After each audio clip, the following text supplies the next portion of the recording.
اللہ تبارک و تعالی نے قرآن مجید میں فرمایا ہے کہ وَلَقَدْ كَرَّمْنَا بَنِي آدم، بے شک ہم نے جناب آدم کے بیٹے کو فضیلت عطا فرمائی،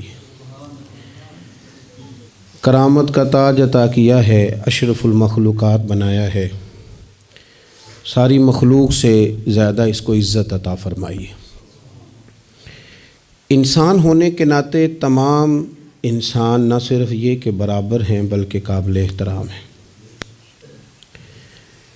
اللہ تبارک و تعالی نے سب کا اعزاز رکھا ہے، سب کو فضیلتوں سے نوازا ہے، لیکن دنیاوی زندگی کے اندر اللہ تبارک و تعالی نے ان کی تقسیم کر دی ہے۔ کسی کو آقا بنا دیا ہے، کسی کو غلام بنا دیا ہے، کسی کو فیکٹری کا مالک بنا دیا ہے، کسی کو وہاں پہ مزدور بنا دیا ہے۔ اور یہ تقسیم اللہ تعالیٰ نے اپنے فضل سے کی ہے نظام قدرت کو چلانے کے لیے، نظام زندگی کو چلانے کے لیے۔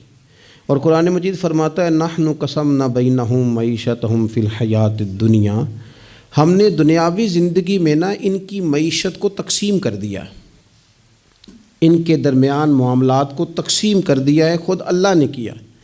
وَرَفَعْنَا بَعْضَهُمْ فَوْقَ بَعْضٍ دَرَجَاتٍ، اور بعض کو بعض سے درجوں میں فضیلت عطا کر دی۔ ہم نے خود تقسیم کیا ہے، مالک نے تقسیم کیا ہے۔ وہ فرماتا ہے ہم نے بانٹا ہے خود، یہ تمہارا نظام زندگی کہ بعض کو درجوں میں فضیلت دے دی ہے۔ یہ تقسیم، یہ کار حیات اس لیے تاکہ نظام زندگی کو چلایا جائے۔ ایک شخص کو اللہ تبارک و تعالی نے بادشاہ بنایا ہے اور ایک کو اس کا دربان بنایا ہے۔ یہ تقسیم اس لیے کی ہے کہ ظاہر ہے سارے تو بادشاہ نہیں بن سکتے، اور کسی نہ کسی نے دربان بھی بننا ہے۔ حکم کیا ہے؟ حکم یہ ہے کہ وہ دربان احساس کمتری کا شکار نہ ہو، وہ یہ سمجھے کہ اللہ تعالیٰ نے اس ملک میں اسی جگہ میری ڈیوٹی لگائی ہے، اور بادشاہ تکبر کا شکار نہ ہو، وہ یہ تو سمجھے کہ اللہ نے مجھے اعزاز دیا ہے، مجھے فضیلت دی ہے، ملک چلانے کے لیے اللہ تعالیٰ نے مجھے چنا ہے، لیکن وہ اس دربان کو اپنے سے کم تر نہ سمجھے، اسے حقیر نہ سمجھے، اپنے ذہن کے اندر یہ بات بٹھائے کہ جس طرح بحیثیت انسان رب نے مجھے فضیلت عطا کی ہے، اسے بھی اللہ نے اسی طرح ہی فضیلت عطا فرمائی۔ اور اگر انسان ہونے کے ساتھ ساتھ وہ مسلمان بھی ہے، مومن بھی ہے، تو پھر تو نبی پاک صلی اللہ تعالیٰ علیہ وسلم نے فرمایا میرے مومن کی عزت اللہ کی نظر میں کعبے سے بھی زیادہ ہے، پھر تو اور زیادہ فضیلت اس کی سمجھے گا۔ ہم نے اس تقسیم حیات کو اپنے اوپر طاری کر لیا ہے، اور کچھ لوگ احساس کمزوری کا شکار ہو گئے ہیں، اور کچھ لوگ ایسے ہیں جو بلا وجہ تکبر کا شکار ہیں۔ انسان کو یہ حکم دیا گیا ہے کہ وہ جہاں بھی ہے وہ اللہ کا بندہ بن کے وقت گزارے، اس کے ذہن اور نظریات ٹوٹے نہ، بکھرے نہ، وہ یہ سمجھے کہ اللہ تبارک و تعالیٰ نے اگر کچھ مجھے دیا ہے تو اپنے فضل سے دیا ہے۔ ہمارے ہاں یہ ہوتا ہے کہ اگر کسی شخص کو کوئی چیز خدا اپنے فضل سے دیتا ہے تو وہ اسے نہ اپنا حق سمجھنے لگتا ہے، اور وہ محسوس کرتا ہے کہ یہ معاذ اللہ مجھے ملنی ہی چاہیے تھی، میں اسی کا حقدار تھا۔ وہ چیز پھر اس بندے کو بعض اوقات تکبر میں مبتلا کرتی ہے، بعض اوقات خود پسند بنا دیتی ہے، اور بعض اوقات جو اس کی بہترین صلاحیتیں ہوتی ہیں وہ صلاحیتیں زنگ آلود ہو جاتی ہیں، اخلاقی کمزوریاں اس کے اندر جڑ پکڑ جاتی ہیں۔ محبوب سبحانی حضرت غوث اعظم صمدانی شیخ عبد القادر جیلانی رضی اللہ تعالیٰ عنہ ارشاد فرماتے ہیں کہ تو جہاں بھی ہو نا اپنی سوچ کو عاجزی والی بنا۔ آپ فرماتے ہیں اگر تیری عمر زیادہ ہے اور تیرے سامنے ایک شخص کھڑا ہے جس کی عمر تھوڑی ہے، تو اپنے ذہن میں یہ بات بٹھا کہ اس کی عمر تھوڑی ہے تو غلطیاں بھی تو تھوڑی ہیں نا۔ اور اگر تیرے سامنے کوئی شخص کھڑا ہے، تیری عمر تھوڑی ہے، اس کی زیادہ ہے، تو پھر یہ ذہن بنا لے کہ اگر اس کی عمر زیادہ ہے تو اس کی نمازیں بھی تو زیادہ ہیں نا، تلاوتیں بھی تو زیادہ ہیں نا، خیرات بھی تو زیادہ ہے نا، عمر جو زیادہ ہے۔ اور اگر تو ان پڑھ ہے اور تیرے سامنے عالم کھڑا ہے تو اس ترتیب سے عاجزی پیدا کر لے کہ وہ چونکہ عالم ہے تو میں تو بہت سارے کام اپنی جہالت کی وجہ سے غلط کر لیتا ہوں، لیکن وہ عالم ہے تو اپنے علم کی بنیاد پر یقیناً وہ مجھ سے زیادہ خیر کٹھی کر رہا ہے۔ اور اگر تو عالم ہے اور تیرے سامنے جاہل کھڑا ہے تو پھر بھی تو اپنی طبیعت میں عاجزی لا، اور تو یہ ذہن بنا کہ وہ اگر کوئی غلطی کرے گا بھی تو اپنی جہالت کی وجہ سے کرے گا، تو مجھے تو پتہ ہے سارا، ایسا نہ ہو کہ میرا گناہ ڈبل لکھ دیا جائے۔ اب جہاں ہیں جس ترتیب سے ہیں اس ترتیب سے ہی اپنی طبیعت کے اندر عاجزی لائیں۔ نبی پاک صلی اللہ تعالی علیہ وسلم نے فرمایا، حضرت عبداللہ ابن مسعود رضی اللہ تعالیٰ عنہ حدیث کے راوی ہیں، حضور نے فرمایا جس کے دل میں رائی کے دانے کے برابر بھی تکبر ہوا وہ شخص جنت میں نہیں جائے گا۔ تو عرض کی یا رسول اللہ صلی اللہ علیہ وسلم، ایک آدمی اچھا لباس پہنتا ہے، اچھا بن کے رہنا چاہتا ہے، صاف ستھرا بن کے رہنا چاہتا ہے، تو کیا یہ بھی تکبر ہے؟ تو سرکار نے فرمایا نہیں، اللہ تو خوبصورت ہے، خوبصورتی کو تو پسند فرماتا ہے۔ تو یا رسول اللہ صلی اللہ علیہ وسلم پھر تقسیم کس طرح کریں؟ تکبر کے مفہوم کو کیسے سمجھیں؟ تو دو باتیں نبی پاک علیہ السلام نے ارشاد فرمائیں۔ سارے عنوان کو ان دو باتوں میں سمجھا جا سکتا ہے۔ محبوب فرمانے لگے تکبر تو یہ ہے کہ بندہ حق قبول نہ کرے اور دوسرے بندوں کو اپنوں سے حقیر سمجھے۔ اگر تیرا کوئی بھی کمال قبول حق میں رکاوٹ بن گیا تب تو متکبر ہے، اور اگر کسی بھی مقام پر جا کر تو کسی کو حقیر سمجھنے لگ گیا ہے پھر تو متکبر ہے۔ ورنہ اچھا لباس پہننے سے بندہ متکبر نہیں ہوتا، اچھی گاڑی میں بیٹھنے سے بندہ متکبر نہیں ہوتا، اچھے گھر میں رہنے سے بندہ متکبر، بلکہ حضرت باجید بستامی رحمۃ اللہ علیہ تو یہاں تک فرماتے ہیں کہ میں نے بہت بڑے بڑے مکانوں میں درویش بستے دیکھے اور میں نے بڑے بڑے جبوں کے اندر تکبر کو ملاحظہ کیا، غرور دیکھا میں نے وہاں۔ عزیز دوستو، اپنے ذہنی سطح اس طرح کی بنائی جائے کہ مزاجوں میں ٹھہراؤ رہے، طبیعتوں میں۔ ہمیں نا دو تین چیزیں بڑا پریشان کرتی ہیں۔ بعض لوگ ایسے ہیں جو کسی بڑی برادری میں جس کو وہ بڑا سمجھتے ہیں، باقی تو اللہ کو پتہ ہے نا بڑا کون ہے۔ کسی بڑے قبیلے میں جس کو دنیا میں بڑا گردانا جاتا ہے، اس میں اگر وہ پیدا ہو گئے نا تو ان کا یہ گمان بن گیا ہے کہ شاید میرا یہ حق تھا، تو چونکہ مجھے اللہ نے پیدا یہاں کیا ہے تو معاذ اللہ میرا حق بنتا ہے میں تکبر کروں۔ بار بار اپنے لفظوں میں، جملوں میں، اپنے رویوں میں اس بات کا وہ اظہار کرتے ہیں۔ کچھ لوگوں کو اللہ تعالیٰ دولت دیتا ہے، دولت اگر محنت سے ملتی تو سب سے زیادہ مزدور کے پاس ہوتی، کیونکہ وہ سب سے زیادہ محنت کرتا ہے۔ یہ تو خدا کے فضل سے ملتی ہے۔ اب جس کو مل جاتی ہے وہ سمجھتا ہے مجھے ملنی ہی چاہیے تھی، ملنی چاہیے تھی، اب وہ کسی تکبر کا شکار ہو جاتا ہے۔ حالانکہ مالک بڑا بے پرواہ ہے۔ صبح کے تخت نشین شام کے مجرم ٹھہرے، ہم نے پل بھر میں نصیبوں کو بدلتے دیکھا۔ ایک منٹ لگتا ہے، انسان کمزور ہو جاتا ہے۔ تو لوگ دولت کے زور پر اپنے آپ کو تکبر کا شکار کر لیتے ہیں، اور بعض لوگوں کو اللہ تعالیٰ اپنے فضل سے علم عطا کرتا ہے، اور اس سے مراد صرف دینی علم ہی نہیں۔ اگر کسی کے پاس کوئی دنیاوی ڈگری ہے، دنیاوی، میں بڑے ادب سے عرض کروں گا، میں بڑے زمانے سے کچھ نہیں تو مجھے 20 سال ہو گئے ڈاکٹروں کا چکر لگاتے۔ والد صاحب بیمار تھے، والدہ بیمار تھیں، خود جانا پڑا، کبھی بچوں کو لے کے جانا پڑا۔ میں نے لہجوں میں بعض جگہ پہ غرور دیکھا،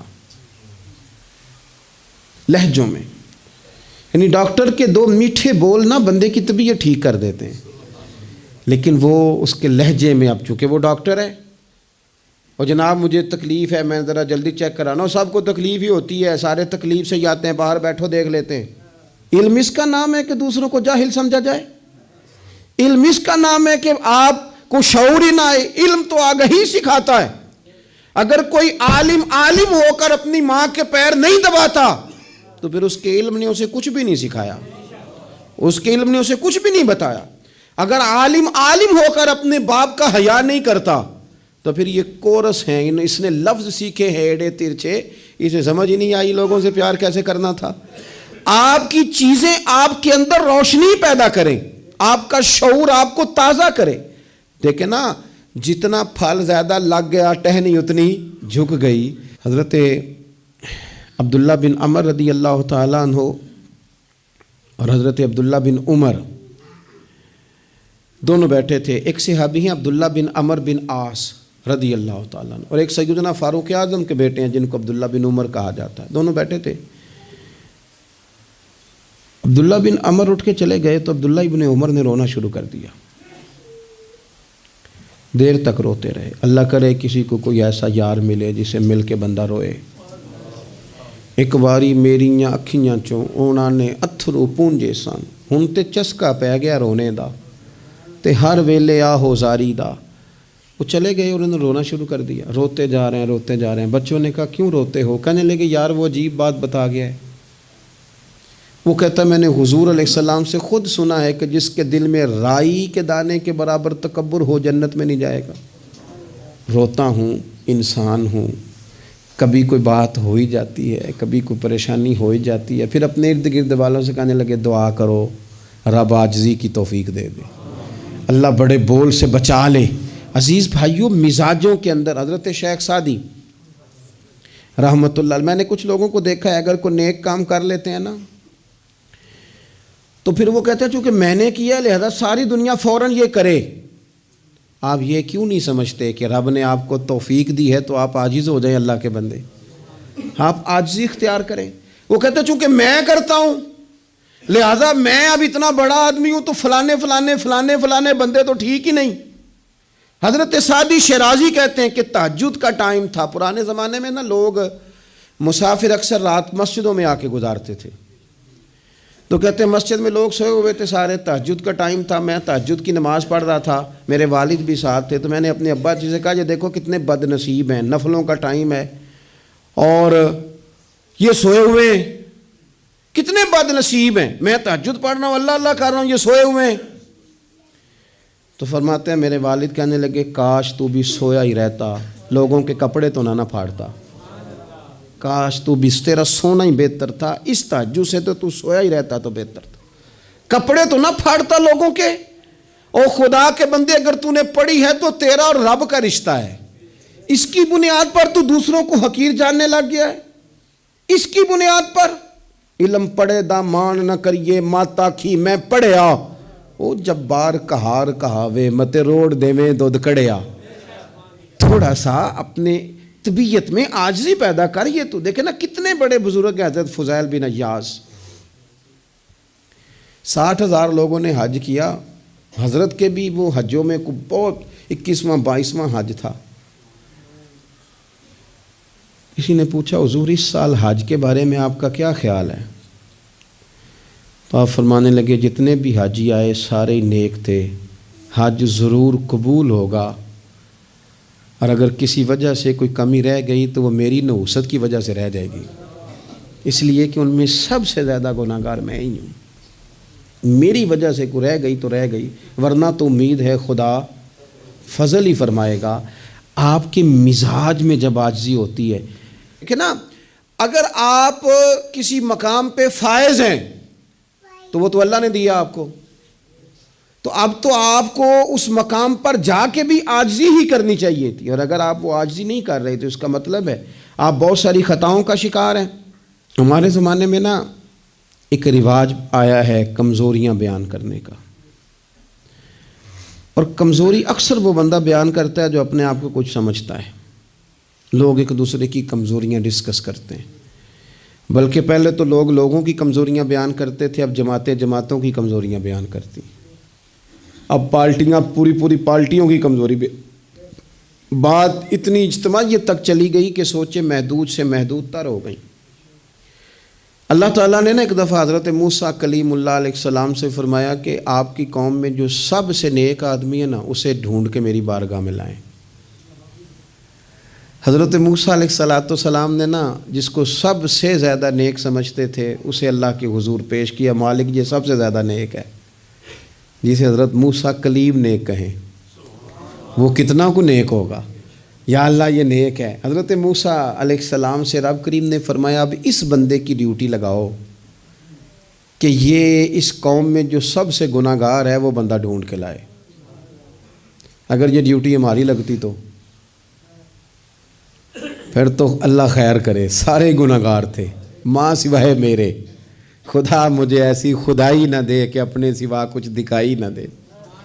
جناب اس کی ڈیوٹی لگائیں، حضرت موسیٰ کی گواہی ہے یہ سب سے زیادہ نیک ہے، اس کی ڈیوٹی لگائیں، یہ سب سے گناہگار بندہ ڈھونڈ کے لائے۔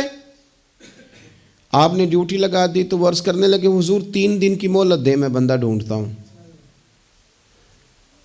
3 دن 3 راتیں گزر گئیں، آنے کا وقت آیا تو اسی نیک آدمی نے کیا کیا، اپنے گلے میں رسی ڈالی اور اپنے ہی ہاتھ سے پکڑ کے لا کے حضرت موسیٰ کلیم کے دست مبارک میں دے کے کہا حضور 3 دن کوشش کی ہے، سب سے زیادہ گناہگار میں ہی ہوں۔ برے بندے تو میں لبن ٹریا تے جگ تے ملیا نہ کوئی، تے اپنے اندر چاتی پائی تے میں تھوں برا نہ کوئی، میں ہی ہوں۔ تو حضرت موسیٰ کلیم علیہ السلام فرمانے لگے یہ تو نے کس طرح تجزیہ کیا؟ عرض کی حضور بعض لوگوں کی چھوٹی موٹی کوتاہیاں میرے سامنے تھیں، اس پر میں نے غور کیا، لیکن ان کی غلطیاں یقینی نہیں تھیں، میرا گمان ہی تھا، پورا مجھے یقین نہیں تھا کہ یہ غلطیاں ہیں، لیکن جو میری غلطیاں تھیں ان کا مجھے پورا یقین تھا کہ یہ ہیں۔ کسی کی غلطیاں میرے سامنے یقینی نہیں تھیں، اپنی کوتاہیاں میرے سامنے یقینی تھیں، اور جو زیادہ یقینی چیزیں تھیں نا اس پر جب میں نے غور کیا تو پھر میں سمجھا کہ اس بستی میں سب سے گناہگار میں ہی ہوں۔ آپ مجھے بتائیں اب میرے لیے آپ نے کیا کرنا ہے؟ جناب موسیٰ وہیں کھڑے تھے تو رب کریم نے حضرت موسیٰ سے کلام فرمایا، وحی فرمائی، فرمایا میرے کلیم اس کو جو سب سے زیادہ فضیلت ملی ہے وہ نمازوں کی وجہ سے نہیں ملی، یہی اس کی عاجزی ہے جس کی وجہ سے رب نے سب سے زیادہ فضیلت عطا فرمائی۔ یہ اس کے ذہن کے اندر بات ہے جس سبب سے اللہ تعالیٰ نے اسے یہ اعزاز دیا۔ تھوڑا سا چیزوں کو سمجھا جائے، انسان اپنی ذہن سازی کرے، اپنے اوپر غور کرے۔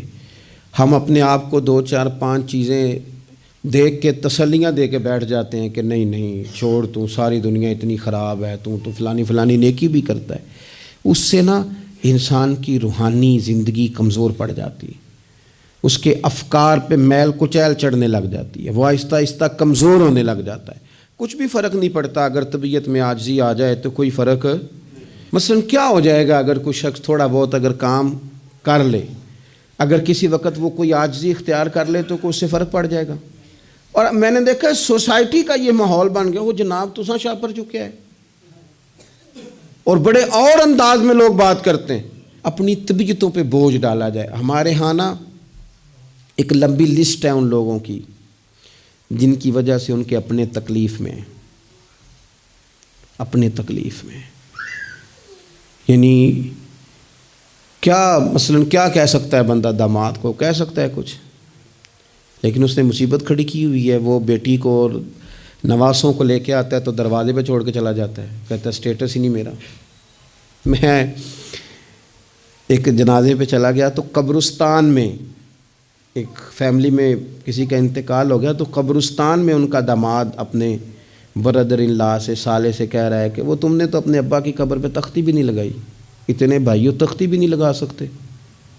وہ کہنے لگا بھائی جان بس وہ مصروفیت رہی ہے، قبر تو پکی کرا دی تھی تو بس تھوڑے دنوں میں لگوا دیتے ہیں۔ وہ بیچارہ ادھر ادھر میری طرف بھی دیکھ رہا ہے کہ لوگ سن، اور وہ ڈھٹائی سے باتیں کیے جا رہا ہے کیونکہ وہ داماد ہے، ان کی بیٹی گھر ہے، مفت کی بلیک میلنگ ہے۔ وہ بندہ چلا گیا، میں نے اس کا بازو پکڑ کے سائڈ پہ کر لیا، میں نے کہا یار تجھے قبروں میں بھی اللہ نہیں یاد آیا؟ یہ مفت کی جو آزمائشیں ہم لوگوں کو ڈالتے ہیں اس سے بچیں، بلا وجہ کہ جناب وہ مجھے پوچھا نہیں تو مجھے جناب دیا نہیں تو میری بھی کوئی حیثیت تھی، آپ اس طرح نہ گنوائیں۔ ان سے چیزیں چھلکتی ہیں، ان سے محسوس ہوتا ہے کہ آپ چھوٹے آدمی، اس سے محسوس ہوتا ہے کہ ہم کمزور پڑ گئے، ہم نے کس بنیاد پر لوگوں کو لوٹنا اور تاڑنا اور لتاڑنا شروع کر دیا۔ انسان ہوتا ہے، اور وہ جب ان چیزوں سے نکل جاتا ہے تو محسوس ہوتا ہے کہ وہ بندہ بڑا آدمی ہے کہ جو نہ اسے کوئی یہ پرواہ ہے کہ مجھے کوئی بٹھائے کہاں پہ، نہ اسے کوئی یہ ٹینشن ہے کہ کوئی یہ۔ میں نے دیکھا ہے بعض بڑے لوگ ان چیزوں سے ویسے نکل جاتے ہیں۔ حضرت عمر رضی اللہ تعالیٰ عنہ مال غنیمت کا اونٹ گم ہو گیا تو تلاش کر رہے تھے، تو ایک بندے نے کہا کسی غلام کو کہہ دیتے، فرمانے لگے میں بھی تو غلام ہی ہوں، میں بھی تو اپنے محبوب کا غلام ہوں، کسی غلام کو کہہ دیتے، اس کا کیا مطلب؟ اس لیے اس تکبر سے اپنے آپ کو بچا کے لوگوں کے لیے آسانی کی جائے، اپنوں کو پیار دیا جائے، اپنوں کو محبت دی جائے۔ جب آپ کسی سے پیار کریں گے، اعزاز دیں گے، تو اس میں محسوس ہوگا کہ ہماری اپنی بھی کوئی شان ہے، عظمت ہے، ہم وزادار ہیں۔ دیکھیں میرے نبی پاک صلی اللہ تعالیٰ علیہ وآلہ وسلم کے صحابہ حضور کا اتنا ادب کرتے تھے کہ نبی پاک صلی اللہ علیہ وسلم کے دروازے پر نہ پوری ہتھیلی سے دستک نہیں دیتے تھے، انگلی کے پوروں سے، ناخنوں سے۔ ادب ہے۔ کسی نے کہا تھا کہ باب جبریل کے پہلو میں ذرا دھیرے سے، خواجہ فخر الدین فرماتے ہیں باب جبریل کے پہلو میں ذرا دھیرے سے، فخر کہتے ہوئے جبریل کو یوں پایا گیا، ہم نے نا پلکوں سے درے یار پہ دستک دی ہے، کیونکہ ذرا آواز اونچی ہوئی تو عمر کا سرمایا گیا۔ صحابہ یوں ادب کرتے کہ اونچا سانس نہیں لیتے تھے حضور کی بارگاہ۔ نبی پاک صلی اللہ علیہ وسلم کے وجود سے وضو کا پانی تو وہ نیچے نہیں گرے گا، وہ نیچے تھیلیاں کر دیتے تھے۔ آنکھیں حضور کی بارگاہ میں نہیں اٹھاتے تھے۔ بعد سے پوچھا داتا حلیہ بیان کر دو، کہتے تھے اتنی جرت ہی نہیں تھی حضور کو دیکھ سکیں۔ وہ اتنا ادب کرتے، لیکن نبی پاک صلی اللہ علیہ وسلم کا ان کے ساتھ معاملہ کیا تھا؟ جنگ بدر کے لیے جب سواریاں جا رہی تھی نا، تو ایک ایک سواری پہ 3 لوگ تھے۔ تو اسلام مذہب بڑا حسین ہے نا، یہ رحمت للعالمین محبوب کا پیغام ہے نا۔ اب ایک ایک سواری پہ 3 بندے بیٹھیں گے، تکلیف ہوگی۔ طے یہ پایا کہ 2 بیٹھ جائیں، ایک پیدل چلے۔ نبی پاک صلی اللہ علیہ وسلم نے فرمایا مجھے بھی 2 بندے دے دو۔ نصیبہ جاگا سیدنا ابو لبابہ کا، حضرت علی المرتضیٰ شیر خدا کا۔ یہ دونوں رسول پاک صلی اللہ علیہ وسلم کے ساتھ ہیں۔ اب ایک دفعہ باری حضرت ابو لبابہ سرکار کے پیچھے بیٹھیں گے، مولا علی پیدل چل رہے ہیں۔ اس شخص کا کمال تو دیکھیں جس کے ہاتھ میں اس سواری کی لگام ہے جس کے سوار مدینے والے رسول ہیں صلی اللہ تعالیٰ علیہ وسلم۔ پھر باری آئی حضرت علی پیچھے بیٹھے ہیں، لگام حضرت ابو لبابہ نے تھام لی۔ وہ سوئے لال ہزار پھرتے ہیں اور تیرے دن اے بہار پھرتے ہیں۔ نبی پاک صلی اللہ علیہ وسلم کی سواری کی لگام تھامی ہوئی، باری لگ گئی، حضور نے پیدل چلنا ہے۔ یوں ہاتھ باندھے ہیں دونوں نے، عرض کی حضور خادم جو حاضر ہیں، مہربانی کریں نا، آپ بیٹھے نا، ہم پیدل چلتے ہیں آپ کی باری۔ تو نبی پاک صلی اللہ تعالی علیہ وسلم کا جو لہجہ ہے عزت دینے کا، 2 جملے حضور نے کہے، آپ دونوں جملوں میں حضور نے جو غلاموں کو عزت دی وہ بھی دیکھیے، سمجھانے کا انداز بھی دیکھیے، اور امت کے دلوں میں عاجزی پیدا کرنے کا طریقہ بھی دیکھیے۔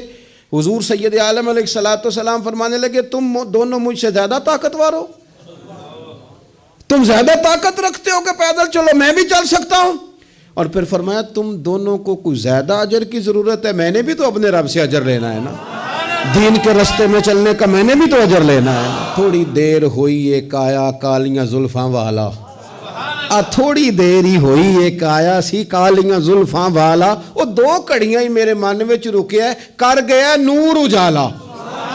اتنا کرم 2 جملوں سے طبیعت ہی بدل گئی۔ فرمایا تم کو زیادہ طاقتور ہو، تمہیں کو زیادہ اجر چاہیے۔ آپ اگر پیار کریں گے نا، تھوڑی تھوڑی محبت کریں گے، تھوڑا تھوڑا انداز آپ اختیار کریں گے۔ میں نے دیکھا ہے کوئی افسر صاحب بن گئے ہیں، کوئی پیر صاحب بن گئے ہیں، کوئی علامہ صاحب بن گئے ہیں، ناراض نہ ہونا، کوئی نمازی صاحب بن گئے، کوئی حاجی صاحب بن گئے، کوئی فلانا صاحب بن گئے، تو بس وہ ہم کچھ نہ کچھ بن ہی گئے ہیں۔ اور جن لوگوں کو ہماری وجہ سے سکون ملنا تھا وہ ڈھونڈ رہے ہیں، پتر ملے، بھائی ملے، شاگرد ملے، دوست ملے۔ یہ ساری صورتیں بھی تو لوگوں کو چاہیے۔ اور آپ کی عظمت میں، شان میں کوئی فرق نہیں پڑتا۔ آپ اگر کچھ ہے نا، صدر اگر ایوان صدر میں ہو تو پھر بھی صدر ہی ہوتا ہے، اور اگر دورے پہ ہو تو پھر بھی صدر ہی ہوتا ہے۔ حضرت عمر بن عبدالعزیز رحمۃ اللہ علیہ نا، آپ کو خادم دیا گیا تھا، بادشاہ وقت تھے نا، خادم ملا ہوا تھا، ایک رات کو آپ کے پاس رہتا تھا، ایک دن کو رہتا تھا۔ رات کو ایک مہمان آ گیا تو چراغ جل رہا تھا، جناب عمر بن عبدالعزیز رحمۃ اللہ علیہ کچھ لکھ رہے تھے، تو وہ خادم کی آنکھ لگ گئی، وہ سو گیا۔ انسان ہی ہے نا، نیند آ ہی جاتی ہے، لیکن وہ آتی ہے صاحب کو، چوکیدار کو تو نہیں نہ آنی چاہیے۔ پھر صاحب کہتے ہیں تو تنخواہ کا دی لینا ہے، تینوں رکھیا کا دے لیے، یہی لفظ ہے نا جی، اس کو تو نہیں نہ آنی چاہیے، ڈرائیور کو تو نہیں نہ آنی چاہیے، وہ تو نیند تو شاید صرف مالک کے لیے، ڈرائیور کے لیے تھوڑی ہے۔ تو اس کی آنکھ لگ گئی، اسے نیند آ گئی۔ خادم کو. حضرت عمر بن عبدالعزیز وہ چراغ جل رہا تھا تو وہ گل ہونے لگ گیا, بجھنے لگ گیا. مہمان کہنے لگا حضور میں ٹھیک کر دوں. فرمانے لگے نہیں, مہمانوں سے خدمت نہیں لیتے. خادم کو جگا دیں. فرمانے لگے جاگتے رہتا ہے, آج ہی سو گیا ہے, کسی وجہ سے تھک گیا ہوگا. حضرت عمر بن عبدالعزیز خود اٹھ کے گئے, چراغ کی بتی ٹھیک کی, سلائی کے ساتھ دوبارہ جلایا, آ کے بیٹھ گئے. اب ظاہر ہے کہ بادشاہ سے ملنے کو بادشاہ ہی آیا ہوگا, کوئی وزیر ہی آیا ہوگا, تو اس نے اپنے لیول کی بات کی. کہنے لگا حضرت صاحب اس کو کس لیے رکھا ہوا ہے, سو گیا, اس کو جگاتے. تو وہ تو بڑی جلال میں بات کر رہا تھا نا, اور وہ بڑا تنقید کا اس کا لہجہ تھا کہ اس کو کیوں نہیں اٹھایا. تو حضرت عمر بن عبدالعزیز اس کو نارمل زندگی میں لے آئے واپس, اس کو کھینچ کے دوبارہ دنیا پہ لے آئے, زمین پہ. فرمانے لگے تو اتنا کیوں پریشان ہوتا ہے, میں جب چراغ ٹھیک کرنے گیا تھا تب بھی عمر بن عبدالعزیز ہی تھا, اور جب واپس آیا ہوں ٹھیک کر کے تو پھر بھی عمر بن عبدالعزیز ہی ہوں. مثلا میری کون سی سائیڈ ادھر گئی ہے, میں وہی ہوں. خدا کے بندے کیا ہو گیا, وہی ہوں. تو کس پریشانی کا شکار ہو گیا, میں وہی ہوں. دانش منداں دا کم ناہی دل دنیا تے لانا, اس ووٹی تے لکھ خامد کیتے, جو کیتا سو کھانا.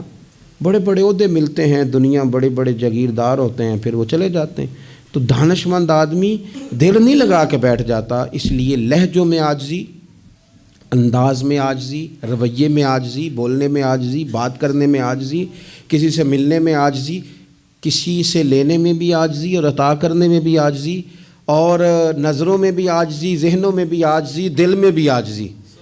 اور یہ کہاں سے ملے گا, یہ دروازہ رسول سے ملے گا. تیری صورت تیری سیرت زمانے سے نرالی